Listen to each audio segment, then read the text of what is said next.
Empezamos una nueva edición de Pulso TV Mercados, donde nos encontramos aquí en el estudio con el economista de la Universidad de Chile, Alejandro Alarcón, con quien conversaremos acerca de los temas más importantes de la semana. Buenas tardes, Alejandro. Buenas tardes, Antonella. Muchas gracias. Gracias a ti por acompañarnos. Fue una semana donde los mercados sufrieron una turbulencia que sí o sí sabemos que viene desde Ucrania y la tensión con Rusia. ¿Cuáles son los efectos que podría seguir desencadenando esta situación? Bueno, yo creo que básicamente el tema de Ucrania y Rusia, en este momento yo creo que tienen efecto solo en Rusia, ¿ah? Aunque puedo avisorar que probablemente también va a tener un efecto en el precio del petróleo, de mantenerse. La rapidez con que sucedieron los hechos en la semana me ponen optimista, porque frente a la oposición tenaz de Estados Unidos y la Unión Europea, simplemente Putin retiró las tropas y los mercados volvieron a la normalidad. Fue muy rápido todo. Así que yo creo que Rusia comprende algo fundamental, que está con la economía muy debilitada, está muy cerca de entrar en una recesión, necesita demasiadas reformas y necesita flujo de capitales para poder darle fuerza a cualquier crecimiento futuro, ¿no? Así que yo creo que este fue un buen juego de póker y vamos a ver cómo sigue. Perfecto, pero no es de mayor consideración entonces. Podría llegar a ser eventualmente una guerra, podría tener un efecto muy negativo. Pero se han visto buenas luces por el momento. Yo vi con optimismo que inmediatamente Putin cedió frente a la presión de Occidente. Perfecto. Llevemos la conversación entonces en el ámbito nacional, porque esta semana también conocimos acerca del crecimiento de la economía local, la cual no fue muy bueno. De hecho, fue el menor registrado desde marzo del 2010, considerando los efectos del terremoto para entonces. Sí, claro, lo habíamos dicho aquí en esta misma pantalla. La economía chilena está enfrentando lo que se llama un hard landing, un aterrizaje duro, debido a la expansión extraordinaria que tuvo los 3 años anteriores. Hubo exceso de gasto en un escenario donde todo el peso del crecimiento se lo llevó la demanda, sobre todo el consumo, y no se hicieron reformas estructurales.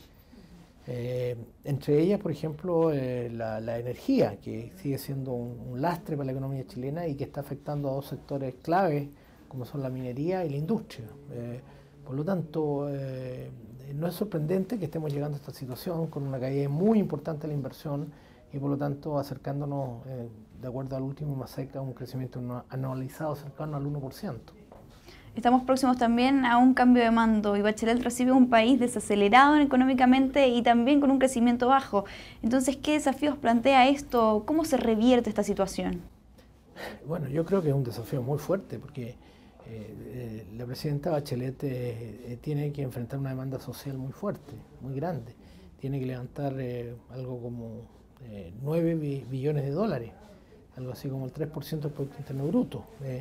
Y en un escenario donde el ministro de Hacienda, Arenas, entrante, ha subrayado la responsabilidad fiscal. Entonces, todo el peso va a estar puesto en nuevos ingresos fiscales, que esa es la gran pregunta. Pero con una economía desacelerándose y con crecimiento mucho más bajo que el año pasado y ciertamente que los 3 años anteriores, va a haber menos recaudación fiscal. El IVA, que es uno de los impuestos que más recaudan el fisco, va a ser notoriamente más bajo y de hecho ya se han reportado a esta altura algunas cifras de menor recaudación. Por lo tanto, es un desafío muy importante por la presidenta Bachelet. Por supuesto. Alejandro, a lo largo de nuestras entrevistas, sobre todo este último tiempo, hemos mucho hablado acerca de los emergentes y esta turbulencia que enfrentaron sobre todo, digamos, 2013 y también principios del 2014, pero ahora pareciera que la coyuntura, ya no lo vemos tanto en los medios, la crisis de los emergentes. ¿Cambió la situación? Bueno, principalmente la situación de los emergentes se debe a 2 razones. Este ruido que se produce, esta volatilidad en los mercados. Primero es que la liquidez mundial se está retirando, porque Estados Unidos ha ya efectuado 2 tapering, dos recortes por 20 billones de dólares cada uno, ¿ah? Y la otra razón es que en esta burbuja que empezó a armarse en el mundo con la liquidez exuberante que había, muchos países retrasaron o sencillamente no hicieron reformas estructurales. Nosotros, por ejemplo. La diferencia es que nosotros estamos bien cubiertos porque tenemos una cantidad de ahorros importantes, entre ellos la reserva y los fondos soberanos. lo que nos da una holgura este año. Y estos países, los otros, vamos a decir Turquía, Indonesia, incluso Brasil, ¿no es cierto?, han recurrido a alza de tasa de interés para defender sus monedas. Aparentemente alcanzaron un nivel de equilibrio para el nivel de retiro de los capitales, pero tenemos que considerar que los tapering van a continuar. Por lo tanto, es probable que tengamos otros episodios de que los países emergentes van a enfrentar con menos capitales y con la necesidad urgente de realizar reformas. Perfecto. Y por último, Alejandro, para ir cerrando esta entrevista, hablemos de China, porque esta semana también fue importante para China cuando anunció sus proyecciones de crecimiento de alrededor de un 7,5 para el 2014. ¿Podemos decir que esto alivia un poco los temores? Desde el punto de vista de las proyecciones, sí, y porque los chinos en general, cuando han hecho proyecciones, han estado muy cerca de ellas. Yo no recuerdo que haya habido un fallo fundamental en las proyecciones. Sí, tenemos que decir que hay situaciones que los chinos van a tener que considerar. Por ejemplo, su mercado de capitales que tienen que reformar sigue con la amenaza de los shadow banking, donde hay inestabilidades bancarias que pueden afectar el futuro. Y segundo, que ellos saben que tienen que aumentar el consumo de la población, porque ya no les sirve simplemente ser competitivos con salarios bajos, porque los salarios han subido bastante en China. Por lo tanto, están cambiando su estrategia de desarrollo a una centrada en el consumo local.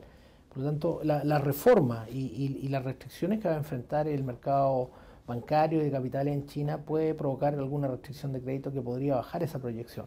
Si es 7%, hasta ahí estamos bien. Si es menos de 7%, podríamos tener efecto en Chile. Perfecto, Alejandro. Entonces, un análisis completísimo para cerrar el análisis de la semana. Muchas gracias por acompañarnos. Gracias a ti. Y muchas gracias a ustedes por acompañarnos una vez más aquí en Pulso TV Mercados. Que tengan muy buenas tardes.